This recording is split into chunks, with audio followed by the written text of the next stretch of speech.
Abdurrahman गोट 1935 से पहले से हम लोग यहाँ पे ये गोट आबाद है। उस ज़माने में हम लोग गुजारा करते थे कुएं से,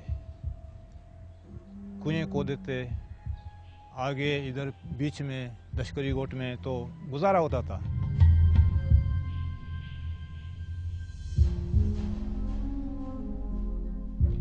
बर्तन समंदर से धो लेते हैं, नहाते हैं समंदर से। अब बारिश हो गए तो कपड़े वगैरह नहाने के लिए बारिश का पानी इस्तेमाल करते हैं।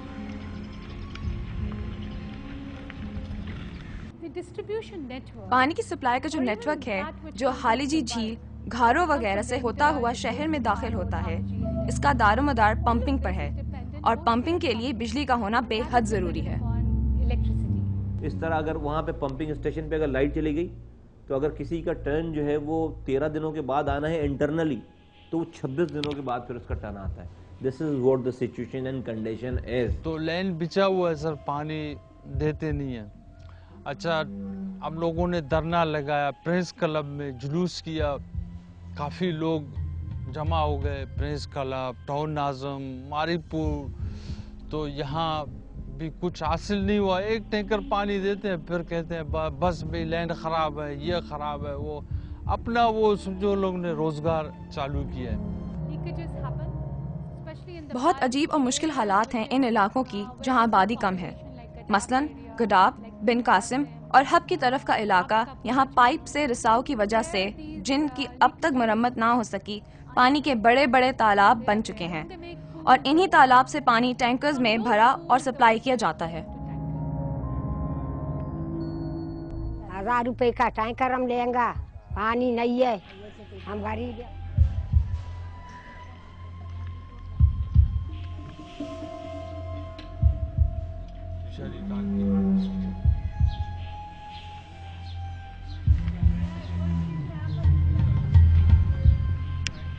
के जिन इलाकों में जिन घरों में नलके के जरिए पानी नहीं आ रहा, वो या तो टैंकर ले रहे हैं या गधे गाड़ी पे जो पानी लेकर आ, तो यकीनन इसमें तो फिर बिल्कुल प्रॉब्लम है कि जहां से वो टैंकर वाला या जहां से वो गधे गाड़ी वाला पानी लेकर आ रहा है, वो उसको अपने चार्जेस को, अपनी मजदूरी को, अपने उन चार्जेस को ऐड करके उसके बाद वो पानी बेच रहा है।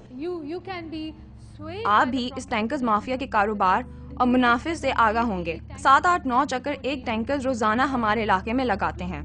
20 से 40 टैंकर्स रोजाना इस कारोबार में मुलविस हैं। वो पानी जो यूसी से आता है वो पानी सही है, लेकिन गरीबों को नहीं मिलता है। कहाँ मिलता है? ज़्यादातर हट वाले लेते हैं, उससे पैसे देते हैं उनको।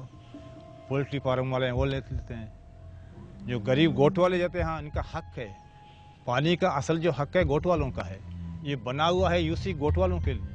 1948 के बाद पहली दफा एक 5 lakh gallon 50 lakh gallon 5 MGD 50 lakh gallon Clifton को मोर पानी हम दे रहे होंगे।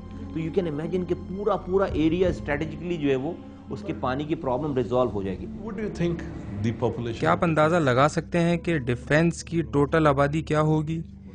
3 लाख, जबकि औरंगी टाउन की आबादी 10 लाख से भी ज़्यादा है। People living in Orangi town.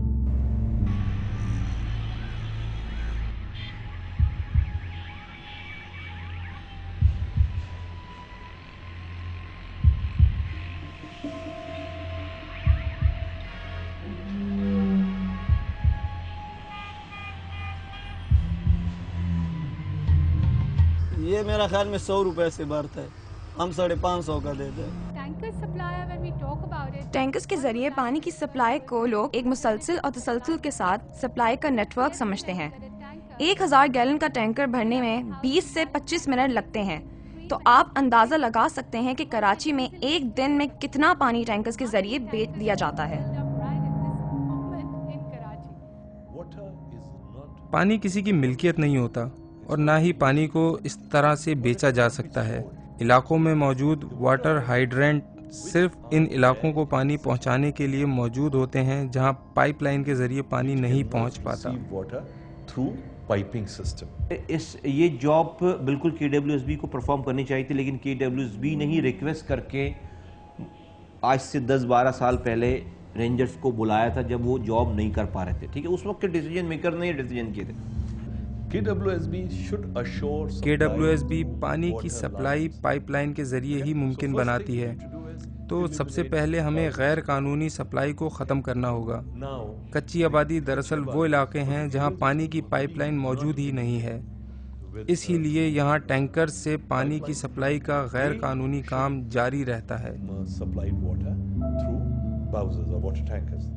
कि आज जब दुनिया चांद पे जा रही है, दुनिया स्कड मिसाइल बना रही है, दुनिया जो है वो इंफॉर्मेशन टेक्नोलॉजी में तरक्की कर रही है, तो पाकिस्तान का सबसे बड़ा शहर जिसको हम रेवेन्यू इंजन कहते हैं, सबसे इंटरनेशनल सिटी, उस जगह पे हम 59 सालों की आज़ादी के बाद पानी और सीवरेज की गटर लाइनें डालें।